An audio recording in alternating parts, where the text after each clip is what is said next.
Okay. Good afternoon, everybody, and welcome to today's webinar. Our topic for today, as you can see, is neonates, LTV, and the heart. Um, Neonatal care and technology, as we know, has advanced in leaps and bounds over the past few years. But this has brought new challenges along with it.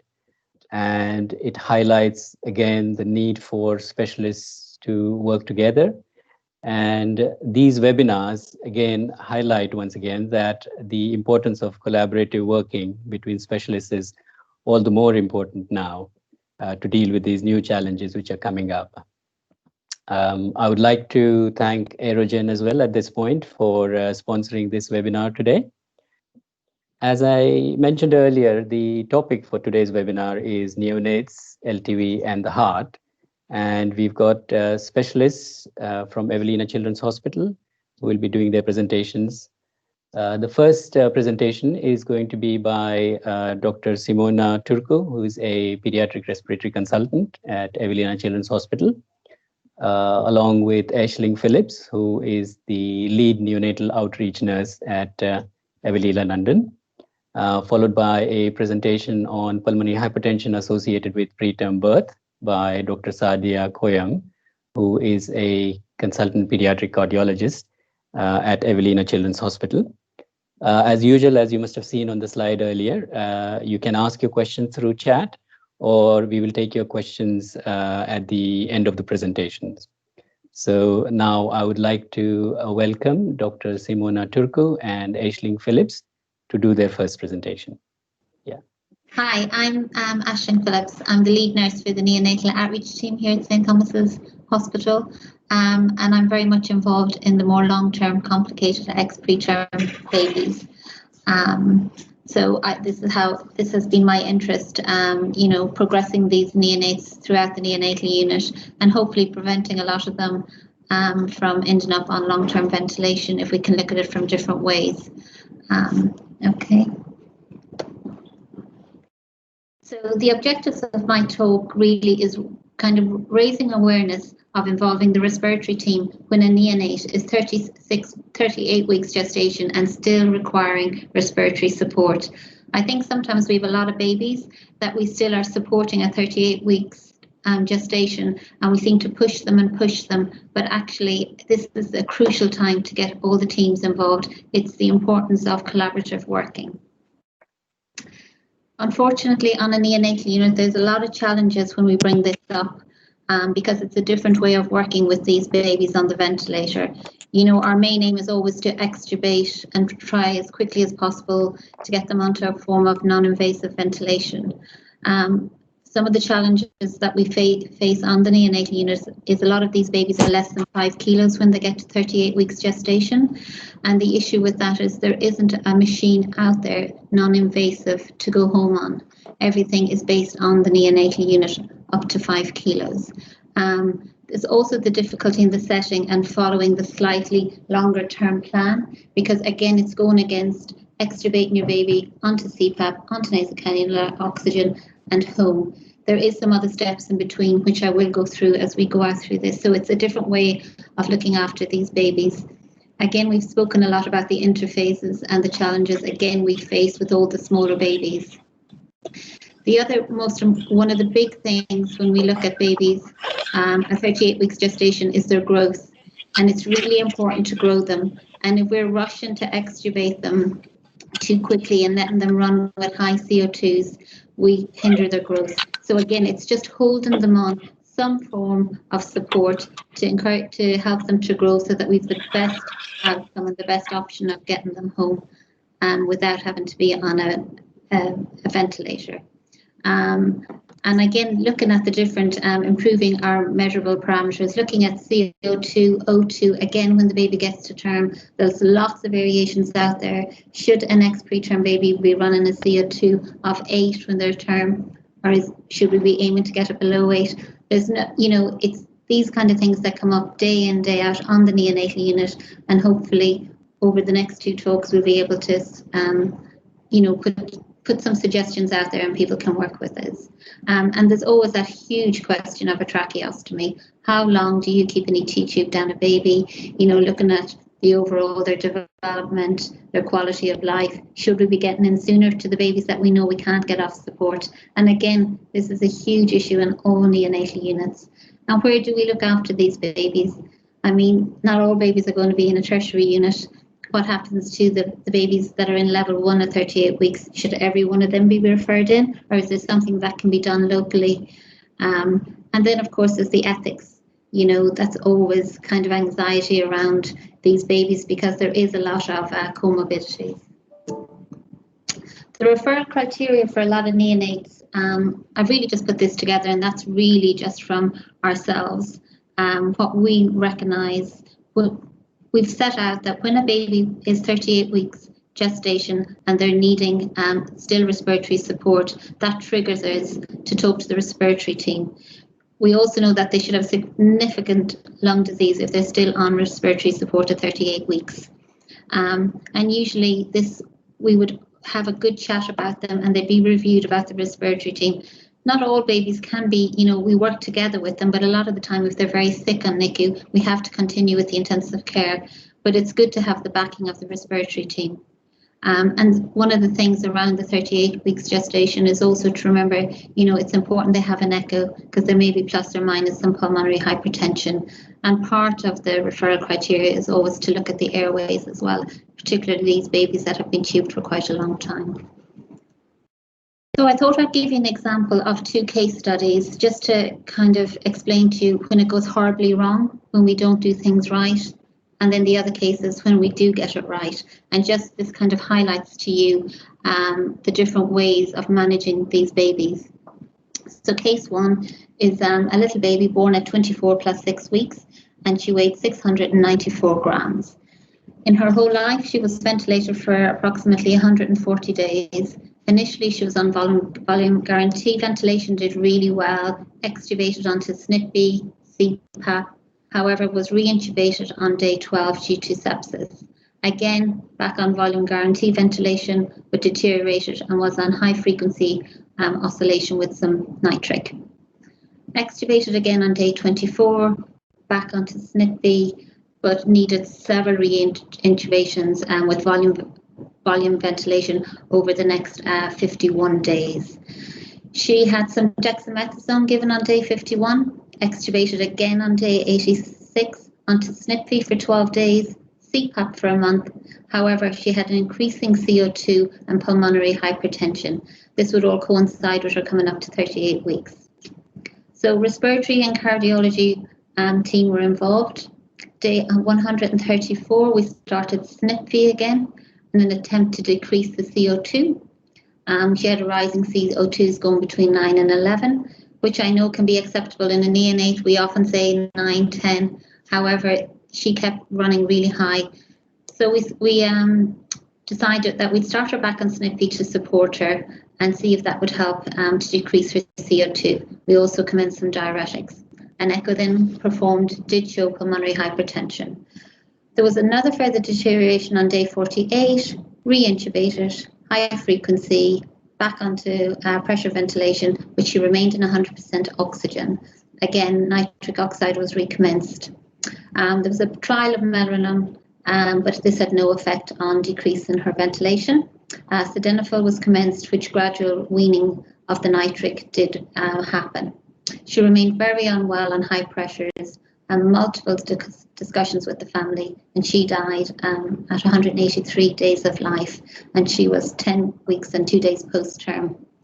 So this was where we left this little baby run quite, we did extubate her very early on. She did do well, and as you can see throughout this case, she kept being reintubated. We let her run with a lot of high CO2s, and one of the things that we never really did was we always extubated onto SNP, and we tried very quickly to get her off SNP, maybe onto nasal cannula. We didn't do a slower wean, maybe it would have helped. So that's why I wanted to talk about case 2, just to compare them. So case 2, again, was a little baby born at 23 weeks. She was of similar size as baby A. She was 611 grams. She was transferred to us from William Harvey, day 36. Now, she wasn't transferred from a respiratory point of view. She was transferred from, she had necrotizing enterocolitis. She was on high frequency when she got here. She was ventilated for 132 days. And she started to have trials of extubation on day 55. She was re-intubated 6 times due to deteriorations. However, she did successfully extubate on day 108 to SNP. We weaned her from SNP to CPAP on day 179. So that was a very slow wean that we did. We did it very, very gradually, giving her little breaks onto CPAP. We even started with 15 minutes BD. And then when we did get her onto CPAP, again, we did the very slow wean from CPAP to nasal cannula, always aiming to have her on nasal cannula during the day with CPAP when she slept at night, to keep her well recruited. She had echoes performed regularly, no pulmonary hypertension, and throughout her stay, all her cranial ultrasounds were absolutely normal. She did have retinopathy of prematurity and was treated, but again, extubated the same day as she had the treatment.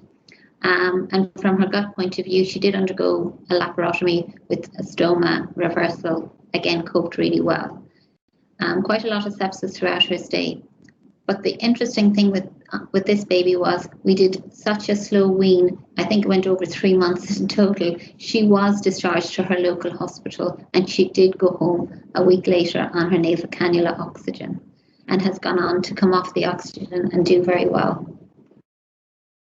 The different things that we use on the neonatal unit for these slow weans is the SNP onto your vapotherm or CPAP, depending on the chest x-ray. Yes, this is one of the struggles. It is a complete and utter nightmare for the nurses to give 15-minute breaks onto CPAP or SNP. It's like, it's a real struggle. But actually, if you can do the slow wean, we can really prove that these little babies go on to do really, really well.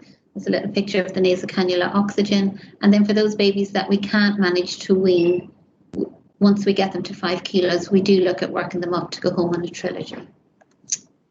So really, what I wanted to get out there most importantly was always involve the respiratory team when a neonate is 38 weeks gestation and still requiring respiratory support. I think instead of pushing them, as you saw in case A, it is really important that we come together, that we learn from our experiences, and that we wean these babies very, very gradually. It's really important that we're looking at doing an echo on them. It's important that they're grown, and if it does mean supporting them with bi-level for an extra month or 2 to grow them and then to start weaning, it is well worth it. It is a different way of nursing and looking after patients on the neonatal unit. It does mean an extra long stay in hospital. It's very difficult from the families, but the results that we are seeing now is we are getting babies home a lot in a much more better state than we have before. They're only going home on nasal cannula. We're seeing fewer going home with non-invasive ventilation. And just recognise the importance of collaborative working in the neonate with significant lung disease. And really don't be afraid to call the tertiary units where there is the respiratory teams, that we can all work together. Thank you. Hello, everyone. So the topic for this afternoon was LTV in neonates and their heart, and we tried to present the same thing, the same medical pathology, but from 3 different perspectives, from the neonatal team, and Aisling presented their strategy of slow weaning on the neonatal unit. I'm going to talk from the respiratory perspective, and when the respiratory team will need to get involved. And then in the last 20 minutes of the workshop today will be Sadia to talk about pulmonary hypertension from the cardiology perspective. So from the respiratory point of view, I think as we try to identify and see in the future, it's important to recognize when a child is a candidate for long-term respiratory support and which children we should offer respiratory support. There are things that everyone agrees, and I suspect everyone on this call is doing LTV in neonates. And there are things that we all pretty much do the same thing, but there are still controversies in the neonatal practice and respiratory practice in terms of, do we do fast wean or slow wean? Do we offer non-invasive, how many times, when do we go for tracheostomy? And obviously the ongoing arguments around permissive hypercapnia and where the CO2 should be, and do we need to look at the heart, and how do we monitor the heart? And I'm going to present 3 cases, one that ended up on non-invasive ventilation, one that was tracheostomy ventilated, and one that didn't do so well.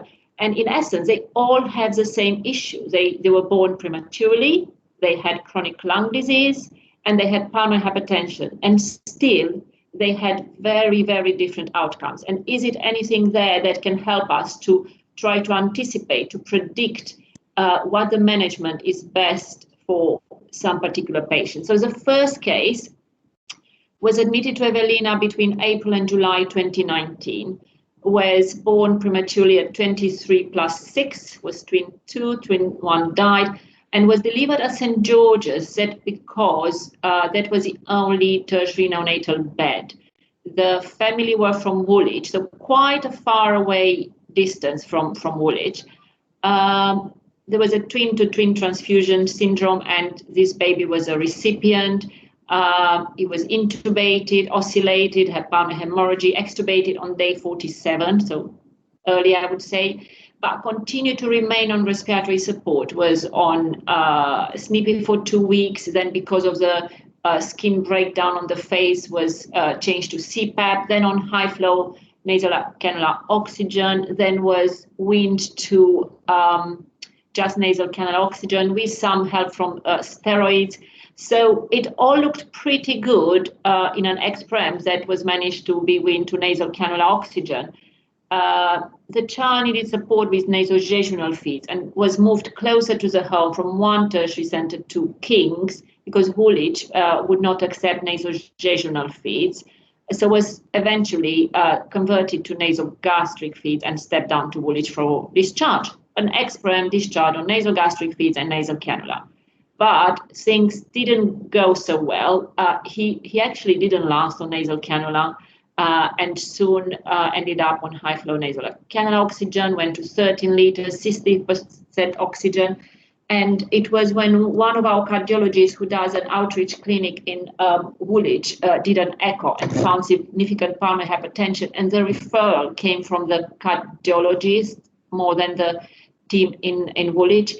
The child had other problems related to prematurity, IVH grade 3, reflux, retinopathy or prematurity, but that was resolved. So we have an ex-prem child with pulmonary hypertension that has increased oxygen requirements. So was transferred to Evelina, and the CO2 at that point was 12, 13. So quite unstable child and was approaching 5 kilograms. So we established him on non-invasive ventilation using Trilogy on reasonable pressure, 16/8 with a rate of 35. And we had to add some oxygen via the ventilator. And we could only do some comfort breaks on Optiflow because the child has been on so much respiratory support. There was quite a significant skin breakdown on the face. He did have sildenafil briefly, and Sadia will talk about pros and cons about giving sildenafil, and was discharged home on an IV with breaks on nasal cannula oxygen, nasogastric feeds, and now is 2 years, only an IV, nocturnal and naps, still on significant pressures, but weaned to air. So a child that we can say did reasonably well. The next patient is another ex-premature child born at Medway, 25 plus 5 week gestation, delivered by emergency C-section, IUGR, reversed end-diastolic flow, and pregnancy-induced hypertension. So quite a significant background. Was born in relatively good condition, intubated, ventilated, received surfactant, was extubated about 3 months of life, and then was weaned to CPAP, Vapotherm, then nasal cannula oxygen. But he wasn't stable. He very quickly developed an infection. He needed Optiflow. He had multiple PAs admission. So he had what I would call a very fragile baseline on nasal canal oxygen. Not only he required admission to intensive care with every minimum trigger that would upset him, he would go to intensive care, but also had high carbon dioxide levels and developed pulmonary hypertension. Now, this child was again referred to us and was reviewed by our team and was found to have significant megatrachea, in addition to tracheobronchomalacia. Tracheobronchomalacia you would expect in an ex-preterm who has ongoing need for respiratory support, but megatrachea, once identified, did pose a lot of challenging for the ENT team with regards to can they do a tracheostomy. So we did ask for a second opinion, the tracheal team at Grey Ormond Street, and the overall opinion was that we should try to insert a tracheostomy and try to ventilate to control the pulmonary hypertension crisis. So he did have a tracheostomy, and he was initiated on bilevel ventilation with quite high pressure, with a lot of oxygen, and we had to cuff the tracheostomy in order to be able to ventilate him because the leak was too much. His pulmonary hypertension has improved and he has regular cardiology follow-up. So he was discharged, tracheostomy ventilated, 24 hours per day, no breaks, heavy ventilation, high pressures, a lot of oxygen. Now is endosjejunostomy feeds. And also, just to note, he had pulmonary valve stenosis, and Sadia will talk about other causes of pulmonary hypertension, not just prematurity with airway problems and chronic lung disease. Now this child is 3 years and 8 months, almost 4, is still tracheostomy ventilated pretty much around the clock, only 1 hour per day has a break, and has a tracheostomy 4.5 that is customized because of the megatrachea. He always needed customized trachea. Still on very high settings, 28/10, still in oxygen at night, but we managed to wean the some oxygen during the day and just has minimum breaks, as I said, to be able to be moved to the car or around the house. So it was hard work, but the child is making progress, although very, very slow. Now, the third case, I don't have an upset smiley face, but didn't do well. Was admitted 2 years ago, March to October 2018. Again, an extreme premature baby, 23+4, vaginal delivery, intubated, ventilated, then went to SNP, CPAP, Optiflow, back on CPAP, again on SNP, running high CO2. I call them high, and this is where the debate with a neonatal team is. Wouldn't come off the respiratory support at all. So this child didn't have any periods of nasal canal oxygen. We tried initially Trilogy via a face mask, very briefly 3 days and failed. And after the child was reintubated and had a full assessment with a bronchoscopy, CT, obviously had an echo that found pulmonary hypertension and a PDA, we have decided as an MDT in view of significant chronic lung disease and pulmonary hypertension to ventilate and try to normalize the CO2. So had a tracheostomy. And now things after the tracheostomy for the next 3 months, September, October, 2 months, started to develop infection, had severe pneumonia with Pseudomonas, pulmonary hemorrhage, and unfortunately died 2 months after the tracheostomy was inserted in intensive care. It was a very hard and difficult end of life for this ex-prem. And looking back to what we could have done differently, that was 2 years ago. I suspect one thing is if the ex-prem have significant chronic lung disease, alveolar failure is something that you can't really ventilate.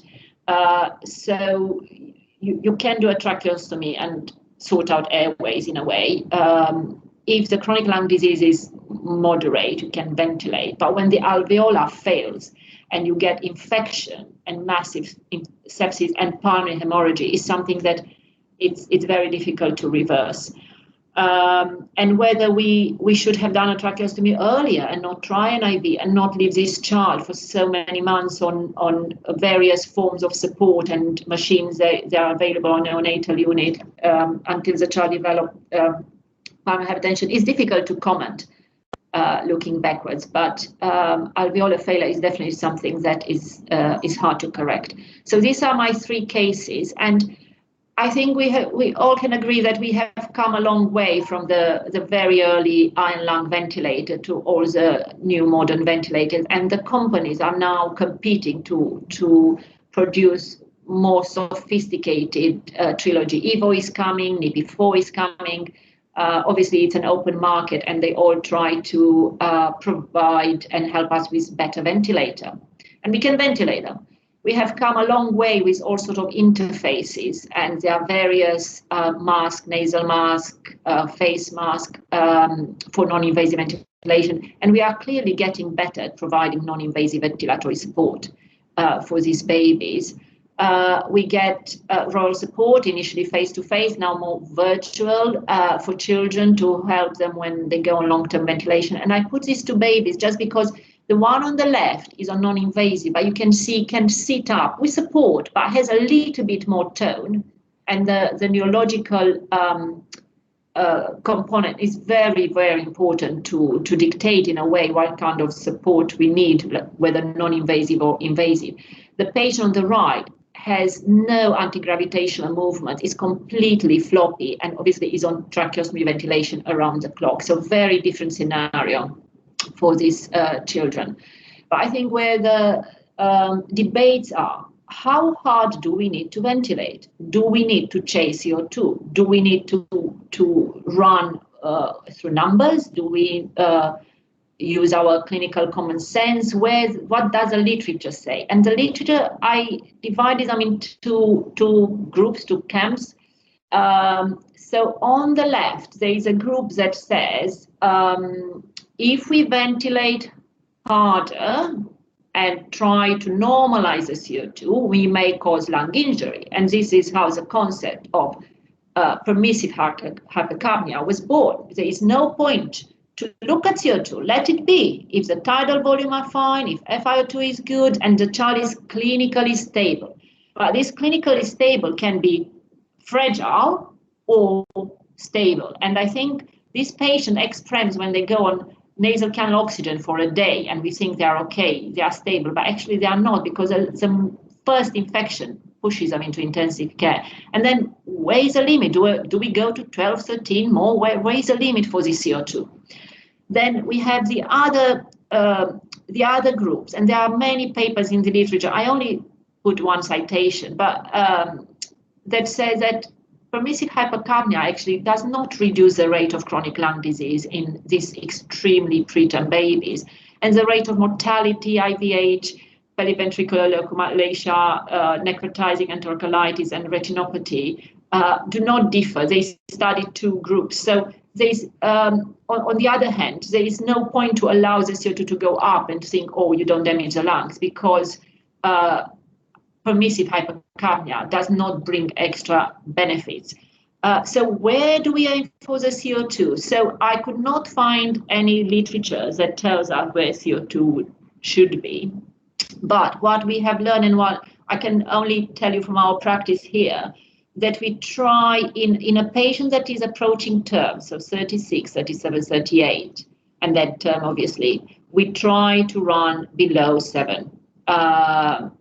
So if it's between 6 and 7, we tolerate that, assuming the child does not have severe pulmonary hypertension. And obviously, there is a component of genetic predisposition. At the recent European Respiratory Society, there was an entire talk about the genetics around pulmonary hypertension, because you have preterms that are very early born that don't develop pulmonary hypertension and still have chronic lung disease, and preterms that are born later, 26, 27, 28, don't have much chronic lung disease but have severe pulmonary hypertension. So clearly there is a genetic component on who will become very sick and have pulmonary hypertension.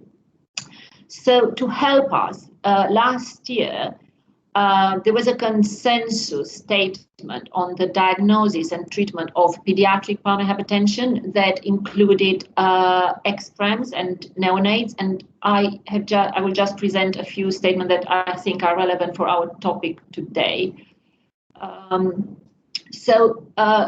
There are recognized risk factors for pulmonary hypertension in chronic lung disease, and that these are extremely prematurity, very low birth weight, prolonged mechanical ventilation, prolonged oxygen therapy. So basically any form of prolonged respiratory support can cause pulmonary hypertension, oligohydramnios, IUGR, and obviously the genetics. And in addition to the respiratory causes, there are obviously the cardiovascular ones, which are the pulmonary vein stenosis, which are not rare, PDA and AP collaterals. So what do we do from the respiratory point of view? We do assess the airways, the lungs, reflux, aspiration, nutrition, and then obviously the breathing. I call them breathing study rather than sleep studies. So assessment of the airways is done in conjunction with the ENT team. Children have rigid bronchoscopy because they often have subglottic stenosis, vocal cord palsy. These children are reintubated 6, 7, 10 times. And this is followed by a flexible bronchoscopy to assess for bronchomalacia, tracheobronchomalacia. The lung parenchyma, we assess it with a chest computed tomography. Obviously, we assess the feeding for reflux, aspiration, they have speech and language therapy, and assess the nutrition. And then the breathing assessment is done through a cardiorespiratory sleep study or an oxycapnography study, and assessment the need for respiratory support.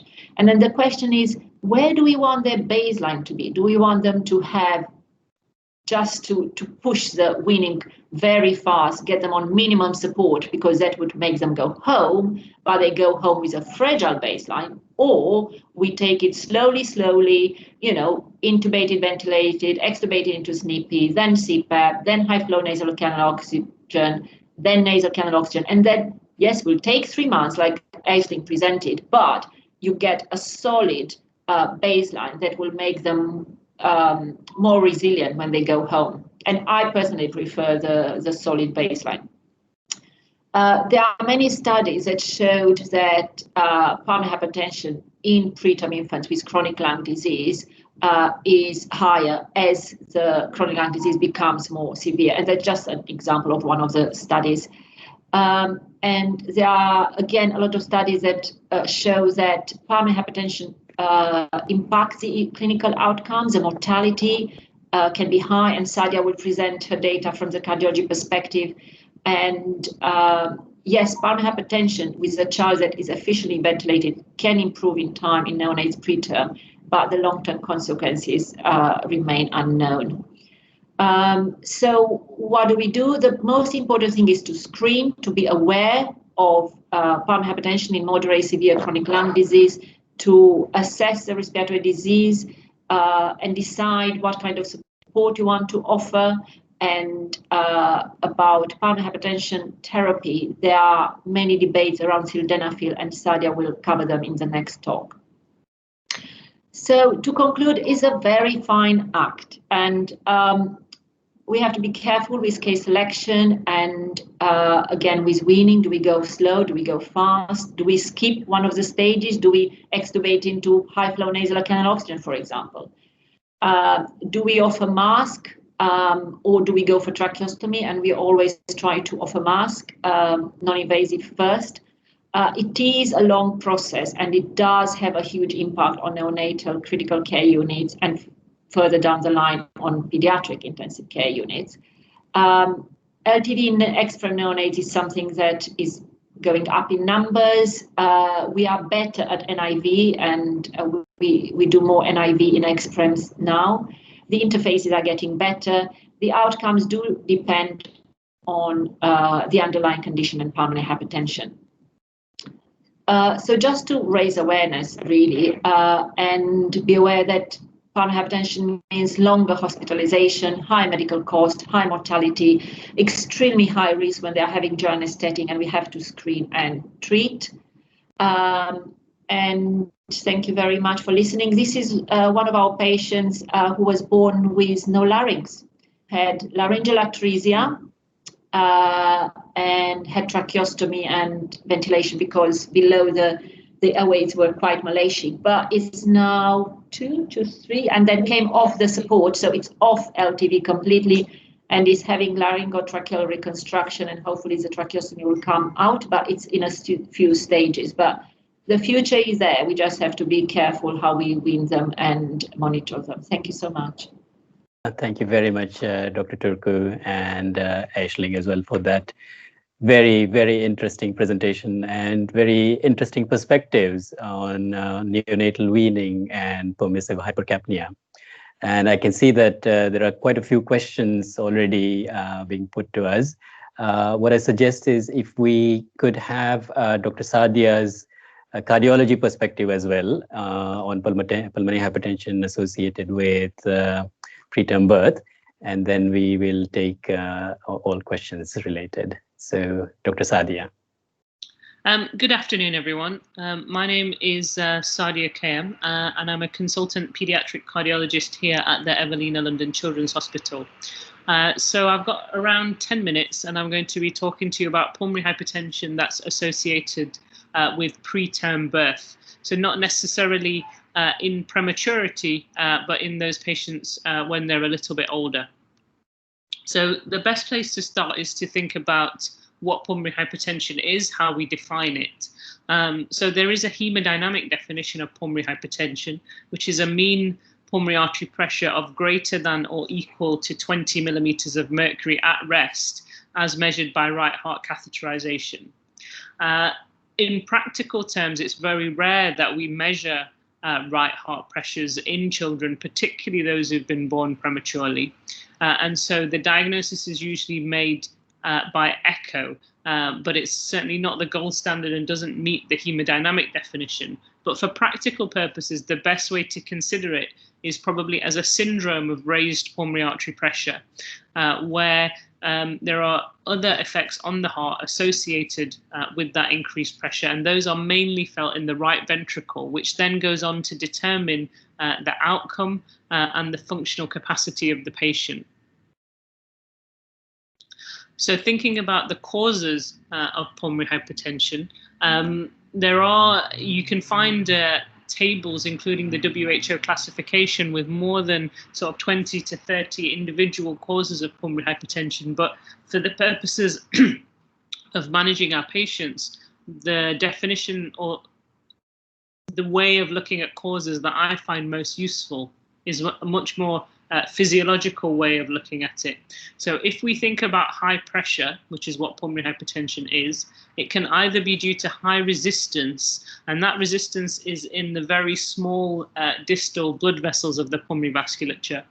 So there you're seeing a process of intimal thickening, medial proliferation, and or reduced cross-sectional area of the vessels, as you might see in patients with congenital diaphragmatic hernia, where then the resistance is high because the luminal diameter of the vessels is high. And that's your sort of classical group 1 pulmonary arterial hypertension patients. Then there are patients with high flow. So these are patients predominantly with left to right shunt lesions, so atrial septal defects, most commonly in babies who've been born prematurely, patent arterial ducts or VSDs, where there is high QP, and so the presence of extra blood or more flow in the pulmonary vasculature is what's causing the pressure to be high. Finally, there is downstream obstruction. So these lesions, most commonly in patients who've been born prematurely, are pulmonary vein stenosis. So we know that pulmonary vein stenosis is associated with preterm birth, and where the pulmonary veins become obstructed, this leads to a secondary increase in pulmonary arterial pressure because of changes to the vasculature that are driven by downstream obstruction. In many cases, this can just be one vein and may not require intervention, but where more than one vein is involved, oftentimes these patients do require intervention, and it can be quite difficult to treat, can be quite a stubborn condition, requiring multiple trips to the cath lab, and really requires quite aggressive management. So when we're looking at the causes of pulmonary hypertension, really most of the causes fall into one of these three brackets. And the sort of lung pathology that we're thinking about when we see patients born prematurely with PH currently is the patients that have impaired lung and vascular development due to or as a function of their ex-prematurity. So rather than those that have had lung damage due to high ventilatory pressures and high FiO2, this era is really about a function of prematurity. And so the sorts of mechanisms that we're talking about are vascular maldevelopment, growth arrest, and then really importantly, deranged repair. So where there is insult or injury to the lungs, the capacity of the patient to repair that damage in a normal way is just not there. So when they have a gastroesophageal reflux or recurrent infection, the repair mechanisms for that are not working normally. And these are really the main things that lead to the patient developing pulmonary hypertension. However, the spectrum of pulmonary hypertension in children who've been born prematurely is not straightforward. So it's not just one thing. It's not just a question of their lungs being damaged and small. They often have lots of things going on that are all contributing. So impaired gas exchange means that they have hypoxia and hypercapnia, which increases the resistance in the pulmonary vasculature. The lungs themselves can be damaged, and then, as we've already talked about, the repair mechanisms are not normal.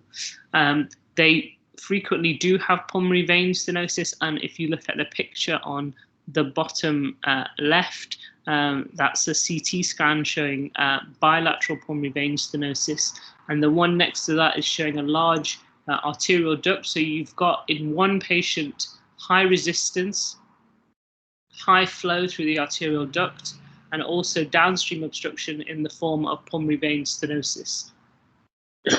Excuse me. So looking at the relationship between lung disease of prematurity, BPD, and pulmonary hypertension, there have been a few papers, mostly coming out of the States, looking at the severity of BPD and then the finding of PH by echo. So I've just combined those studies into a table here, and you can see that there does seem to be an association between the severity of the BPD and the development of pulmonary hypertension, which could be either early or late. And the late pulmonary hypertension is really the one that we're focused on because this is much more impactful in terms of the patient's eventual outcome. So the incidence of pulmonary hypertension in patients with BPD is around 20 to 25%. However, if you look at the papers, you'll find quoted incidences of anywhere between 2 and 53%. And this is in contrast to an incidence of 2% in infants that don't have BPD. So really, it's an important problem. And when we're looking at the outcome for these patients, we can see that both for survival and resolution, outcomes are generally good. So beyond 36 weeks, there's almost no mortality, and almost 100% resolution is seen by 2.5 years of age. So if you can get patients over that initial difficult period, then as their lungs grow, and if you can protect them from further insult and injury, in most cases you will see resolution of the echo evidence of pulmonary hypertension. So I wanted to just outline a little bit about my approach to these patients. So broadly speaking, the first question is, does the patient have pulmonary hypertension? And we'll talk a little bit at the end about screening. Then the second thing is to establish in this particular patient what is driving the pH, what is the cause of the pH.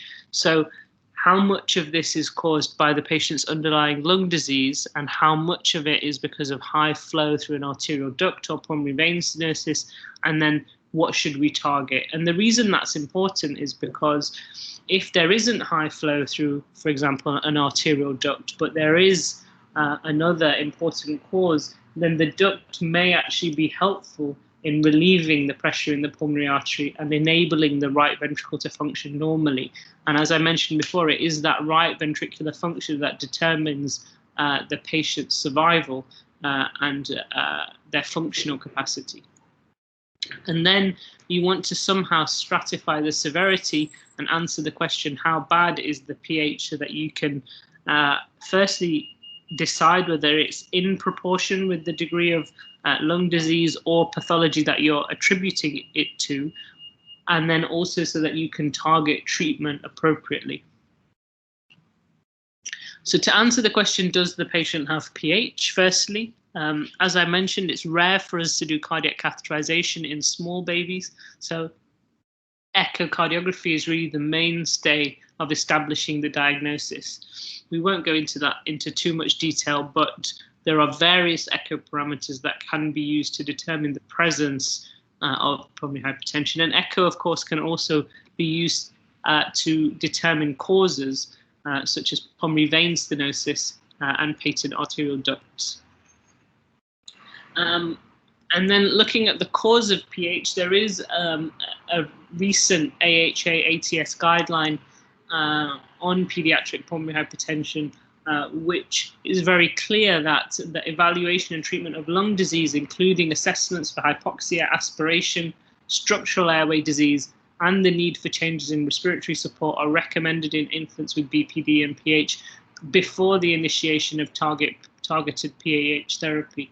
And I think this is something that we don't see that much of, and it's very kind of tempting to start sildenafil and then think later on about some of these investigations, which some of them may carry various degrees of risk, but it's really important that we interrogate the cause of the pH before we start targeted therapy. And so just moving on from that, I do think that if you find pulmonary hypertension in a patient who was born prematurely, you should start quite an aggressive search for pulmonary vein stenosis, for intracardiac or extracardiac shunt lesions, gastroesophageal reflux, and aspiration, all of which can be important causes or contributors. So this involves probably a CT chest, blood tests including an NT-proBNP, which can be useful in determining the impact of that raised pressure on the cardiac function, an abdominal ultrasound to look for things like portosystemic shunts or any intrinsic liver problem, a sleep study, and reflux investigations. An echocardiogram, of course, will perform part of that investigation, and it's worth mentioning that 50% of infants with BPD also have some form of cardiovascular comorbidity, the most common of which is pulmonary vein stenosis, followed by PDA, followed by ASD. And then the last part, so how bad is the pH or severity stratification? We're really thinking about the patient's functional ability, maybe right heart catheterization, but not really in this patient group. How well are they growing? But most importantly, how is their right ventricle functioning? And then treatment. The most commonly used medication in babies born prematurely for pulmonary hypertension is sildenafil. The EMA does not approve its use in children under the age of 1. And really that's because there isn't the evidence base to support its use. So it does not improve short-term respiratory outcomes such as length of ventilation on the neonatal unit.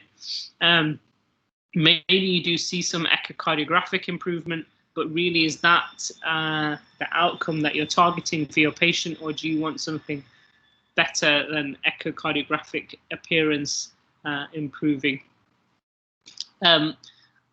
in terms of summarizing the evidence base, sildenafil hasn't been shown to be beneficial, and it's not indicated in this group of patients. However, it is quite frequently used, and I really think there is a responsibility on the community to produce the evidence if we want to continue using sildenafil in this way. And then I wanted to talk a little bit about carbon dioxide, partly because there is, I think, some difference in opinion as to the impact of hypercapnia on the pulmonary pressures. And we do see that when we catheterize patients in the laboratory and their CO2 rises, we can see that their pulmonary pressures go up. And this is supported by some lab work here where chronic intermittent hypercapnia and hypoxia increase the pulmonary artery pressure versus hypoxia alone. This paper is an adult paper looking at hemodynamic parameters in adult patients after 3 months of non-invasive positive pressure ventilation. So here you can see that over time, the mean pulmonary artery pressure has fallen, the pulmonary vascular resistance has fallen, and the cardiac index has stayed the same. So the pressure has gone down because the resistance has gone down. The flow is still the same. So what you've been able to do effectively is change probably the tone, or at least the resistance of the pulmonary vessels just with positive pressure ventilation. And then finally, I wanted to talk about screening. So at the moment, there are a few different screening guidelines emerging from the States and from various European guidelines. Most of them are along these lines, suggesting that you screen patients who have either those who have severe respiratory compromise and are less than 28 weeks, or those that have established BPD at 36 weeks gestation, and anyone who's basically not behaving in terms of their oxygen requirement as you would expect. And I think that we need to have a pragmatic approach to screening these patients. Different organizations will have differently available access to echocardiography. So in neonatal units where the neonatologists are able to scan the patients, I think that this is for individual units to discuss whether they feel it's practicable and deliverable. So what I would stress is that rather than taking one set of screening guidelines and blanket implementing them, it makes sense to look at what's actually deliverable in your unit, because the same guidelines will also say that sildenafil is not approved for these patients. So I guess the question is, how much is it going to impact your management? And of course, it can change management. And what we're doing at the Evelina is screening patients on long-term ventilation in order to provide the respiratory team with important information about the efficacy of the ventilation. And I think that's working well, but we don't have a blanket screening policy such as the one outlined here. But certainly it's something that we should think about, but that is in the context of what's deliverable within the unit that you're working in. So I think I'll end it there. Thank you, Sadia. Thank you very much for that that perspective as well from the cardiology point of view of pulmonary hypertension and how it is affected by preterm birth, and obviously its implication in what we were discussing earlier in terms of neonatal weaning and permissive hypercapnia. I understand we have a few questions. I'm reading the question now. Shall I take them in order? Yes, please. So the first one is from Lydia, who is saying that keeping lung recruitment with positive pressure is very important, but the challenges are around the masks at this age. Any tips? Well, I couldn't agree more. It's very difficult on a tiny face with minimum nose and chin to have a mask that fits. So that's why when they are very tiny, we use the neonatal ventilator, the one they call Snippy, that has an interface that is suitable for ex-prems and keeps them on Snippy until their face grows, and we can use interfaces that can connect to the portable ventilator. And then with a mask, we just try from the cupboard what we have, and then the neonatal team are very innovative with all the straps and the hats, and they are doing reconstruction hats and straps and try to get them on the baby. But it is very challenging. That's why when they are tiny, the masks are a problem. I agree, and the companies need to get better at it, the manufacturers. The next question is from Julie. Do you know of any bigger trials that have compared the different ventilation strategies? I mean, I didn't find out that I could present, but I suspect it's difficult because every neonatal machine has different ventilators, and they use what they have, and sometimes the availability of a tertiary NICU bed is so critical that instead of, you struggle to do Snippy when you should because you don't have a bed, so you have to deliver high flow nasal canal oxygen. So I think would be difficult to do these big trials and between different trials that use different machines. So the answer is I don't have at hand any to say. Then there is a question from Tida. So may I know the difference between Trilogy and normal ventilatory support?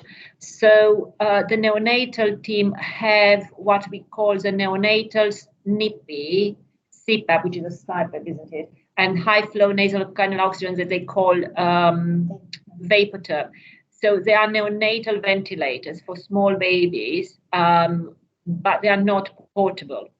So Trilogy is the one that is a portable ventilator that we use for neonates. For bilevel.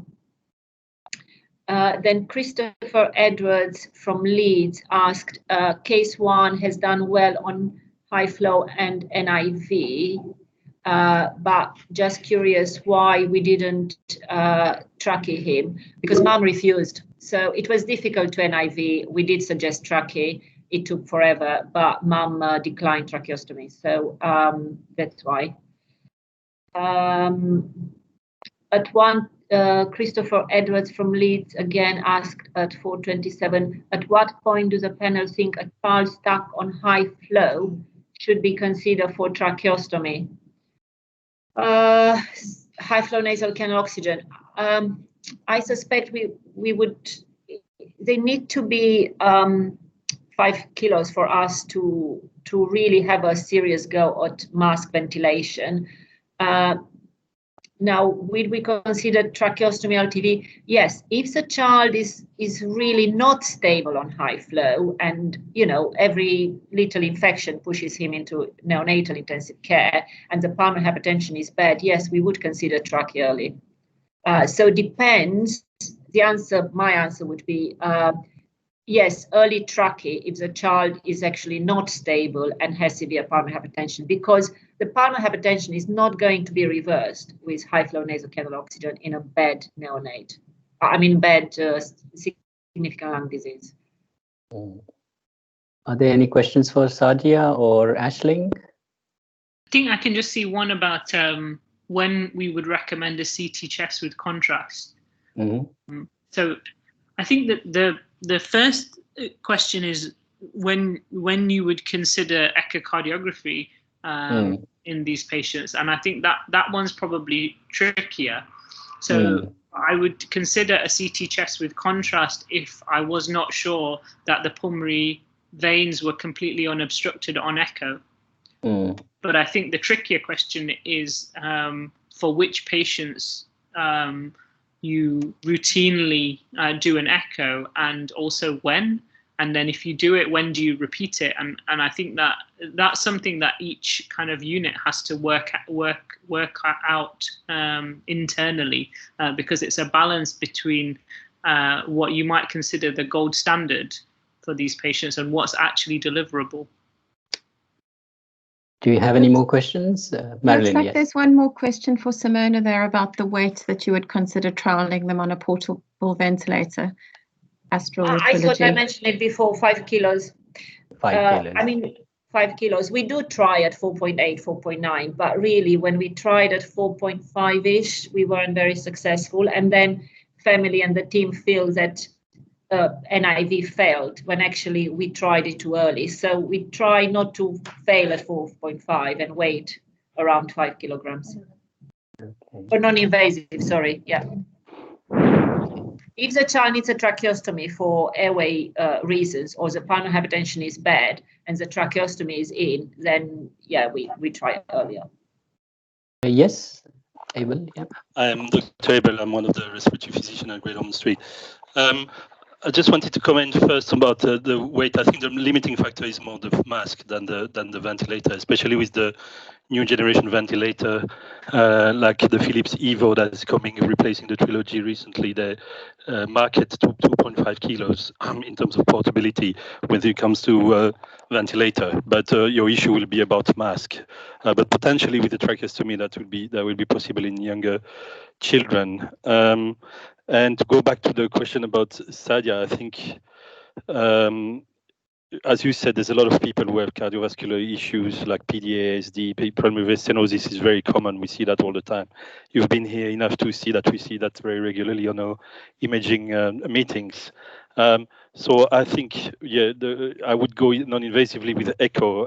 And as you mentioned, there's issues with resources and when to do that screening. But for me, it's almost mandatory to do an echo in all patients with BPD, certainly the ones who are struggling or not progressing well, because that's where you're going to pick up all these cardiovascular comorbidities that then need to be addressed in the greater management of those patients.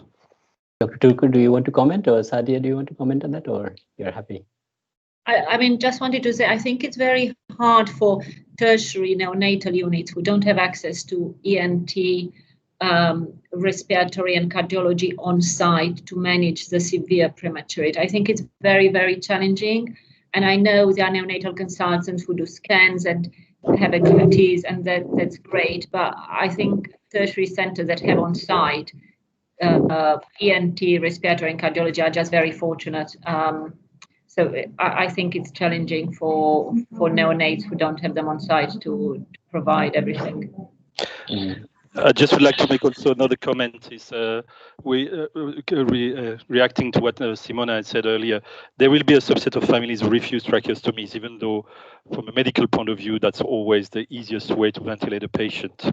And we currently have a patient in a respiratory ward who is on Optiflow, an ex-prem, 23-weeker, where parents have refused all along to go tracheostomy despite an extremely bad bronchopulmonary dysplasia, who is currently Optiflow during the day and CPAP at night, and stuck in that position, which makes the whole discharge process very difficult, because he needs a care package that is as significant as if he was on tracheostomy, and that would be much easier to get him home if he had a tracheostomy rather than being on this half-fast measure where it's Optiflow and NIV, which is very difficult.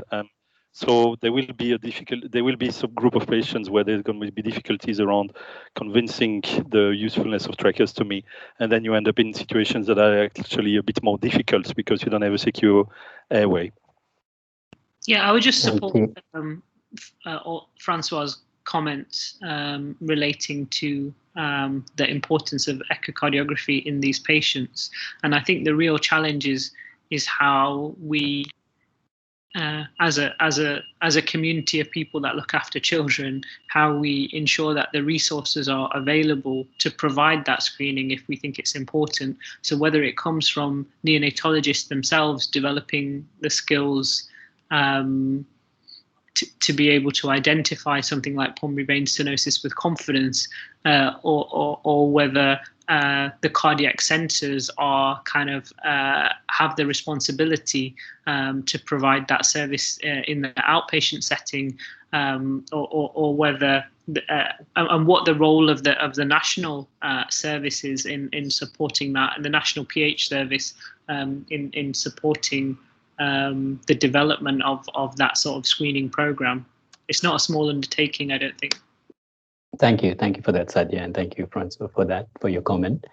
So, if there are any other queries, if there are any further questions, please feel free to email them to us, and then we can forward them to the speakers, so you can get your responses from them. But I think I would now like to thank Dr. Turcu, Aisling, and Sadia for a very interesting perspective on pulmonary hypertension from 3 different angles and how it affects the care which these children receive. And there's a lot of food for thought there, and a lot of good science behind all the decision making involved. I think I would like to thank the panel, and I'd like to thank all the audience who have attended today's webinar. Please do remember that we have more webinars coming up. There is one on the 30th of September, which looks at the future of LTV. And I believe there's one on the 1st of October as well, which is a seminar on practical skills for LTV in the CYP, so children and young people community. And I understand that there is also a seminar being organized by Aerogen on nebulizer therapy. So these are very interesting webinars, and please feel free to register for these webinars at the LTV website. And if you need any further information about this website, please feel free to contact us again. So once again, thank you to everyone for attending today's webinar. Thank you.